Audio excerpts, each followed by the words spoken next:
ඊයේ රාත්‍රිය සිට ඇදහුණු අධික වර්ෂාව සහ තද සුළං හේතුවෙන් මේ වන විට කොළඹ සහ තදාසන්න ප්‍රදේශ කිහිපයක් ජලයේ යට වී තිබෙනවා. මහජනතාවගේ දෛනික කටයුතු වගේම ගමනාගමන කටයුතු වලට බාධා එල්ල වෙති ආකාරයයි ඔබ මේ දකින්නේ. ඇදහැළුණු ධාරානිපාත වර්ෂාවෙන් කොළඹ නගරයේ මහා මාර්ග මෙන්ම නගරයට ඇතුළු වන මන්සන්දිත ජලයෙන් යට වුණා.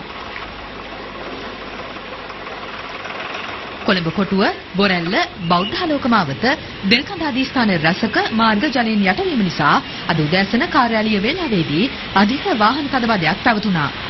එසේම පන්නිපිටිය, පිළියන්දල, බෝකුන්දර, රාගමහා පාර්ලිමේන්තු සංකීර්ණය අසල ප්‍රදේශද ජලයෙන් යටවීම නිසා කොළඹ නගරයට පැමිණෙන අයට විකල්ප මාර්ග භාවිත කිරීමට සිදු වුණා. කොළඹ ප්‍රදේශයේ මහා මාර්ග මෙන්ම නිවාසද ජලයෙන් යට වී තිබෙනවා.